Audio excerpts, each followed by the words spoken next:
Olá, meus amigos, um dia de muita paz para todos nós. Hoje, exatamente 11 de outubro de 2024, estamos nós reunidos para estudarmos a obra O Céu e o Inferno. Nosso irmão Augusto hoje não pôde se fazer presente, mas a nossa irmã Lígia irá ajudar na leitura. E já aproveito para envolver a nossa irmã Carla para fazer nossa prece de gratidão a Deus.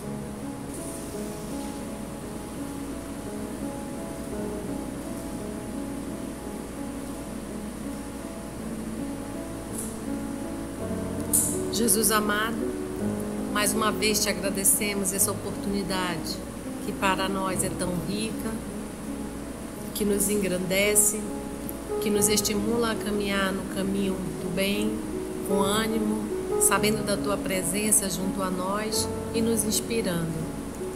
Ajuda-nos a compreender as lições, a estarmos atentos no caminho, a termos olhos de ver as armadilhas que às vezes essa vida nos prega, sabendo que são testes, que são nossos caminhos que devemos escolher, com base nas lições que tu nos deste, com base na ajuda dos amigos espirituais, e que possamos caminhar firmes nesse caminho, evitando todos os tropeços que tantas vezes já tivemos. Ajuda-nos, Senhor, e fica conosco, hoje e sempre. Que assim seja. Que assim seja.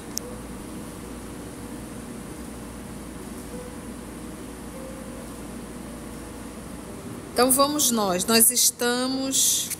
A origem da doutrina das penas eternas, e hoje nós vamos para o item 6. Então vamos lá, que Jesus nos guie. Primeira parte, capítulo 6. Bora lá? Se Jesus ameaçou os culpados com o fogo eterno, também os ameaçou de serem lançados na Geena. Ora, que vem a ser a Geena? Um lugar nos arredores de Jerusalém, um monturo onde se despejavam as imundícies da cidade. Dever-se-ia interpretar isso também ao pé da letra? Entretanto, era uma dessas figuras enérgicas de que ele se servia para impressionar as massas. O mesmo se dá com o fogo eterno. E se tal não tivesse sido o seu pensamento, ele estaria em contradição consigo mesmo ao exaltar a clemência e a misericórdia de Deus, pois clemência e inexorabilidade são sentimentos antagônicos que se anulam.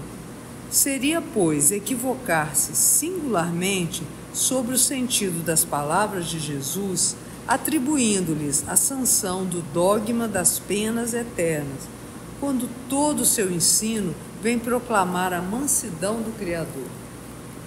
Então nós sabemos, e é isso que nós temos que entender, que a fala do nosso Senhor Jesus, ela vinha se envolvida de símbolos e linguagem comum àquela época. Então, o que nós temos que entender? Toda vez, a gente sempre repete isso, e os historiadores também. Tem termo técnico para isso. Quando a gente for ler um texto, a gente tem sempre que entender o texto, o contexto que ele estava. Então, quando a gente pega as lições do nosso Senhor Jesus, que foram anotadas ali pelos evangelistas, imagina pegar alguém e jogar no lixo. Porque o que era um monturo? Era jogar o lixo além do muro. A gente vai ver isso na obra Paulo Estevam. Paulo foi um que foi jogado dessa forma, né? Foi jogado lá no lixo, depois do muro. Eu acho que daí vem aquela nossa ideia de joga lá fora, né? Joga lá fora.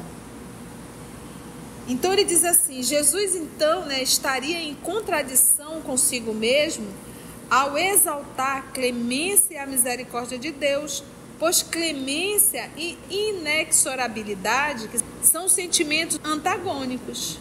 A clemência seria o perdão, a inexorabilidade seria algo irredutível, não é isso? Inflexível. São sentimentos antagônicos. Ele seria, pois, equivocar-se singularmente sobre o sentido das palavras de Jesus, atribuindo-lhe a sanção do dogma, ou seja, algo que não se discute, das penas eterna, quando todo o seu ensino vem proclamar a mansidão do Cristo, né? O que nós temos que entender é que essa eternidade das penas não foram lições do nosso Senhor Jesus. Ele disse: haverá prantos e ranger de dentes. Essa lição é dele. E a gente sabe. Então o Espiritismo vem anular o sofrimento após a encarnação? Não. Ele só vem nos dizer que não é eterno. Ele vem nos dizer que a gente nós teremos uma nova chance. Mas mesmo nessa nova chance, muitas vezes é um grande sofrimento, continua uma pena. O fato de nós reencarnarmos não apaga a pena, você continua a pena, você vai ter que expiar. Mas ainda assim, reencarnando, ela não será eterna. Quando é que a pena é eterna? Enquanto durar a minha rebeldia. Enquanto a minha rebeldia durar, essa pena se torna eterna. A partir do momento que eu mudo, ela deixa de ser. Então, se nós sofremos como consequência das nossas atitudes. No Pai Nosso, Jesus nos ensina a dizer: perdoai, Senhor, as nossas faltas, assim como nós perdoamos aos nossos devedores. Se o culpado não devesse esperar algum perdão, seria inútil pedir. Esse perdão, porém, é incondicional? É uma graça? É uma remissão pura e simples da pena em que se incorreu? Não. A medida desse perdão subordina-se ao modo pela qual se haja perdoado, o que equivale dizer que não seremos perdoados se, por nosso lado, não perdoarmos aos outros. Ao fazer do esquecimento das ofensas uma condição absoluta, Deus não podia exigir do homem fraco o que ele, onipotente, não fizesse. O Pai Nosso é um protesto cotidiano contra a eterna vingança de Deus. Mas é verdade, você parou para pensar nisso? Como é que Jesus nos ensina? Pai, perdoa as nossas ofensas, assim como nós perdoamos aquele que nos ofendeu. Então, a gente, além de pedir, então, como é que Jesus nos ensina a solicitar perdão de Deus se foi imputado a pena eterna? Não faz sentido, né? Não faz sentido. Ele disse: o Pai Nosso é um protesto cotidiano contra a eterna vingança de Deus.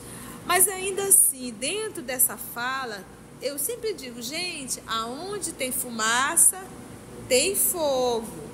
O que é pena eterna? Volto a repetir, nós somos espíritos que estamos já há milênios nessa pena, nesse sofrimento.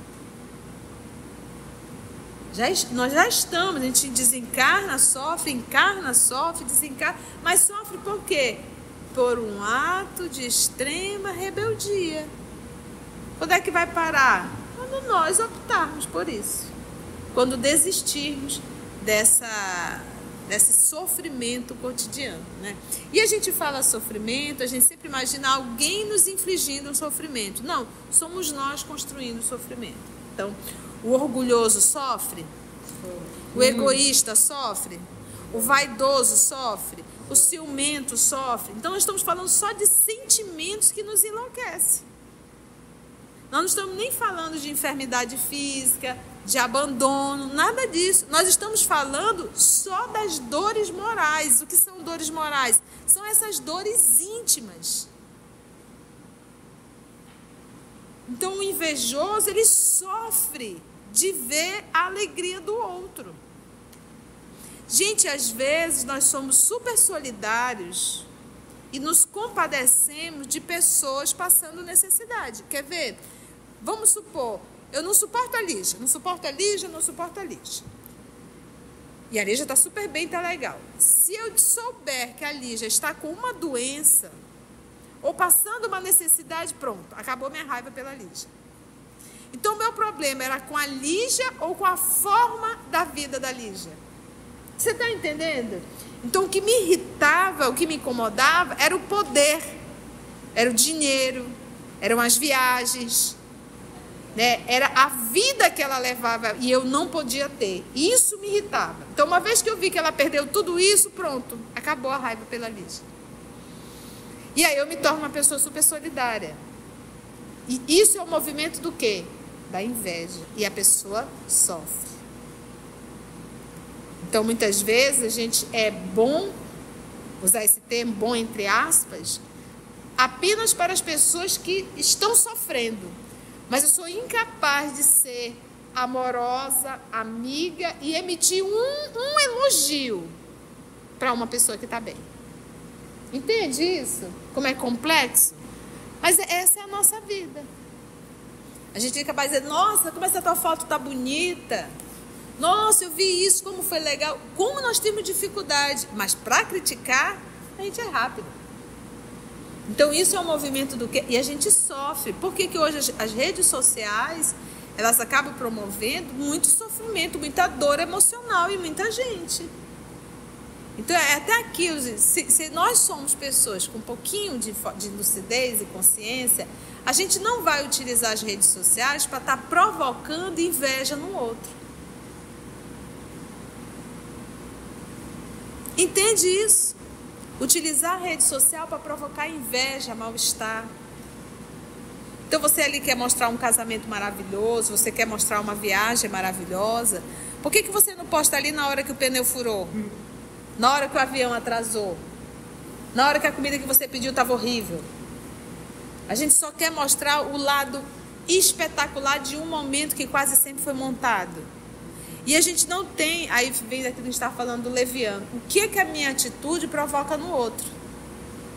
Então, se eu sei que nós vivemos em um planeta e que nós temos essa dor chamada vaidade, que provoca dor, ciúmes e inveja, por que eu vou estimular isso no outro? Aí a pessoa vê aquilo, fica com uma raiva enorme, faz um empréstimo, paga um juro enorme só para fazer aquela viagem. Porque fulana fez, eu também vou fazer. Ou aquele aniversário. Outra coisa absurda que a gente faz no ato de extrema vaidade. Meu filho passou no vestibular para medicina e posta lá. Ele é o cara, ela é o cara. Exibicionismo. E aquela outra mãe que vai lá ver a postagem, que o filho dela estudou junto com o teu filho ou com a tua filha, que tentou a mesma faculdade e não conseguiu. Como é que essa mãe vai ficar? E o amigo do teu filho ou da tua filha, que também estavam lá, que ficou mal porque não conseguiu passar. Então, volto a repetir, à medida que nós vamos amadurecendo, a gente começa a pensar no outro, mais do que pensar em si. A gente não entende essa fala de Jesus, né? Pensa no outro antes de pensar em ti. E a gente sempre só vê coisas materiais. Olha aí, coisas emocionais. Então a minha atitude pode provocar dor. Enquanto meu filho passou, minha filha passou, teve um monte que não passaram. E aí? Enquanto eu estou aqui vivendo, estou no iate, no navio e tal, tem um monte que gostaria de estar. E eu vou exibir, exibicionismo. Então, por isso que a pessoa, quanto mais ela amadurece, mais ela desperta, e isso é humildade, mais ela desperta a humildade, menos ela quer realizar qualquer coisa que possa provocar um mal-estar no outro. Então, consciência desperta, eu deixo de pensar apenas em mim e começo a olhar para o coletivo. Item 7. Para homens que só possuíam da espiritualidade da alma uma ideia confusa, o fogo material nada tinha que chocasse, até porque já fazia parte da crença comum, aurida no inferno dos pagãos, quase universalmente espalhada. Do mesmo modo, a eternidade das penas nada apresentava que pudesse repugnar a homens, desde muitos séculos submetidos à legislação terrível de Jeová. No pensamento de Jesus, portanto, O fogo eterno não passaria de simples figura, pouco lhe importando que essa figura fosse tomada ao pé da letra, desde que servisse de freio às paixões humanas. Além disso, ele sabia que o tempo e o progresso se incumbiriam de explicar o sentido alegórico, considerando-se ainda, segundo a sua predição, que o Espírito de verdade viria esclarecer os homens sobre todas as coisas. O Espírito de verdade. Vamos ver aqui, eu pedi para a Mita ela puxar aqui para a gente o significado de Jeová. Jeová é uma das transliterações para a língua portuguesa, além de Javé, Eloá, Yavé e Amek, do tetagrama YHVH, ou seja, a designação das 4 consoantes que compõem o nome de Deus em hebraico. Então, quando ele fala Jeová, que é Yavé, que é a transliterações das letras, né, que ele vai chamar de tetragrama. YHVH é Deus. Por quê? Porque o nome de Deus não se pronuncia. Não se pronuncia, Deus não tem nome. Não se deve falar o nome de Deus. Então aqui ele fala Jeová. Então, do mesmo modo, a eternidade das penas, nada apresentável. Então, a eternidade das penas foi algo criada na Idade Média? Surgiu naquele momento? Não, ele copiou, porque isso já existia. Como ele fala aqui, da cultura pagã. Pagã era aqueles que acreditavam em vários deuses. Então, se a gente for estudar um pouquinho dentro dessa cultura do Egito, lembra lá do barco de Caronte, né? Que colocava as moedinhas para ir, dependendo para onde o barco iria te levar. Então, isso é algo que já se existia. Apenas, vamos dizer assim, aperfeiçoou um pouco mais, né? Inventou alguns outros ritos, né? E ele diz, no pensamento de Jesus, portanto, o fogo eterno não passaria de uma simples figura, pouco lhe importando que essa figura fosse tomada ao pé da letra, desde que servisse de freio. E quando a gente fala no fogo eterno, que a gente entra nessa simbologia, gente, tem fogo pior do que o fogo de uma consciência culpada? Por isso que a gente diz é uma simbologia que queima sem queimar, sem destruir, porque aquilo não para na nossa cabeça, aquilo é constante, aquilo queima. Então é uma questão de simbologia. Simbologia não é que não existe. É igual uma parábola. Nós temos que tirar o espírito da letra. O caráter essencial das penas irrevogáveis é a ineficácia do arrependimento. Ora, Jesus nunca disse que o arrependimento não encontraria graça diante do Pai.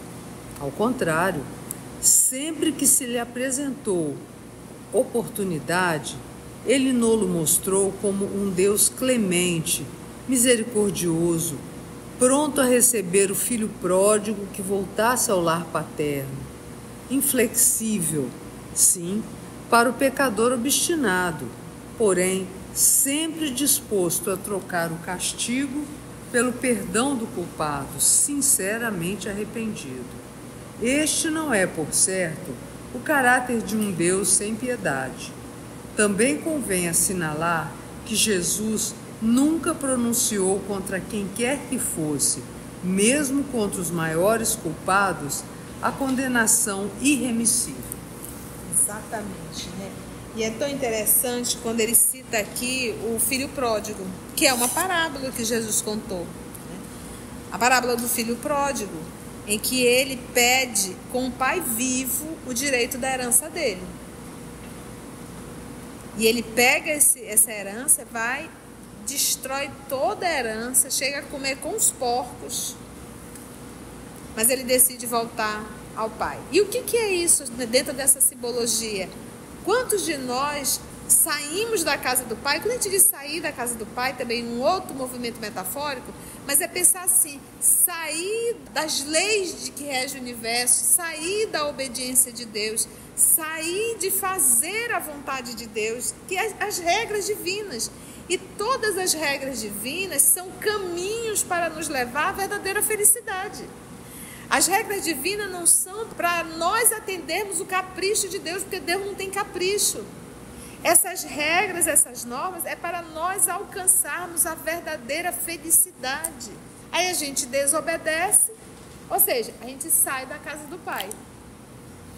Vamos sofrer por termos saído, porque sofrer é dizer não ao amor, dizer não ao bem, dizer não ao compartilhar, dizer sim aos vícios, dizer sim aos prazeres, dizer sim à vida mundana, dizer sim a uma vida horizontal. Tudo isso vai nos trazer muita dor.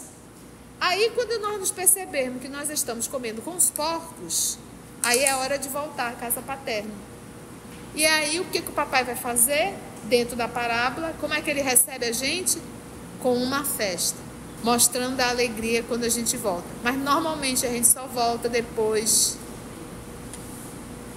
de muitas peias, porque a gente já está aí pegando muita peia há muitos e muitos e muitos séculos. E a gente, no ato de rebeldia, não volta, não cede e vive a vidinha medíocre que a gente vive todos os dias, né? Foi bom? Se você chegou até aqui o final, deixa seu comentário. É muito importante a gente poder ler o teu comentário. Não esqueça de curtir para que possa divulgar a página. Dá o seu like, né? E, se possível, faça a sua inscrição no nosso canal e toca o sininho. Porque quando você toca o sininho, o YouTube avisa para você quando o EOS publicar um novo estudo. Então, receba um grande abraço da família EOS Manaus. Antes de orarmos em agradecimento, vamos ouvir algumas considerações da tia que destacamos neste estudo para a reflexão dos ensinamentos. Vamos aos destaques da tia? Então nós sabemos, e é isso que nós temos que entender, que a fala do nosso Senhor Jesus, ela vinha se envolvida de símbolos e linguagem comum àquela época. O que nós temos que entender é que essa eternidade das penas não foram lições do nosso Senhor Jesus. Ele disse, haverá prantos e ranger de dentes. Essa lição é dele. E a gente sabe. Então o Espiritismo vem anular o sofrimento após a encarnação? Não. Ele só vem nos dizer que não é eterno. Ele vem nos dizer que nós teremos uma nova chance. Mas mesmo nessa nova chance, muitas vezes é um grande sofrimento. Continua uma pena. O fato de nós reencarnarmos não apaga a pena. Você continua a pena, você vai ter que expiar. Mas ainda assim, reencarnando, ela não será eterna. Quando é que a pena é eterna? Enquanto a minha rebeldia durar, essa pena se torna eterna. A partir do momento que eu mudo, ela deixa de ser. Então, se nós sofremos como consequência das nossas atitudes. O que é pena eterna? Volto a repetir. Nós somos espíritos que estamos já há milênios nessa pena, nesse sofrimento. Nós já estamos, a gente desencarna, sofre, desencarna, mas sofre por quê? Por um ato de extrema rebeldia. Quando é que vai parar? Quando nós optarmos por isso. Quando desistirmos desse sofrimento cotidiano. Como é que Jesus nos ensina a solicitar perdão de Deus se foi imputado a pena eterna? À medida que nós vamos amadurecendo, a gente começa a pensar no outro, mais do que pensar em si. A gente não entende essa fala de Jesus, né? Pensa no outro antes de pensar em ti. E a gente sempre só vê coisas materiais. Olha aí, coisas emocionais. Então, a minha atitude pode provocar dor. Então, por isso que a pessoa, quanto mais ela amadurece, mais ela desperta. E isso é humildade. Mais ela desperta a humildade, menos ela quer realizar qualquer coisa que possa provocar um mal-estar no outro. Então, consciência desperta, eu deixo de pensar apenas em mim e começo a olhar para o coletivo. E quando a gente fala no fogo eterno, que a gente entra nessa simbologia, gente, tem fogo pior do que o fogo de uma consciência culpada? Por isso que a gente diz é uma simbologia que queima sem queimar, sem destruir, porque aquilo não para na nossa cabeça, aquilo é constante, aquilo queima. Então é uma questão de simbologia. Nós temos que tirar o espírito da letra. Quando a gente diz sair da casa do Pai, também um outro movimento metafórico, mas é pensar assim, sair das leis de que rege o universo, sair da obediência de Deus, sair de fazer a vontade de Deus, que é as regras divinas. E todas as regras divinas são caminhos para nos levar à verdadeira felicidade. As regras divinas não são para nós atendermos o capricho de Deus, porque Deus não tem capricho. Essas regras, essas normas, é para nós alcançarmos a verdadeira felicidade. Aí a gente desobedece, ou seja, a gente sai da casa do Pai. Vamos sofrer por termos saído, porque sofrer é dizer não ao amor, dizer não ao bem, dizer não ao compartilhar, dizer sim aos vícios, dizer sim aos prazeres, dizer sim à vida mundana, dizer sim a uma vida horizontal. Tudo isso vai nos trazer muita dor. Assim, concluindo o nosso estudo de hoje e agradecendo o nosso Mestre Jesus por mais este momento de aprendizado, vamos orar? E assim, gente, agradecemos a Deus, nosso Pai. Agradecemos ao nosso Mestre Jesus por mais uma oportunidade que nos foi dada de estudo e de reflexão. Se Deus nos permitir, até o nosso próximo encontro. Graça te damos. EOS Manaus. Estudando para servir ao Cristo. Visite nosso site em www.eosmanaus.org. No YouTube, procure o canal EOS Manaus. Participe do nosso grupo no Facebook. No Instagram somos @EOS Manaus. Escute e estude na Rádio Manaus de Estudos Espíritas. Estamos, também, em diversas plataformas de áudio. Procure EOS Manaus, no seu aplicativo preferido. EOS Manaus. Estudando para servir ao Cristo.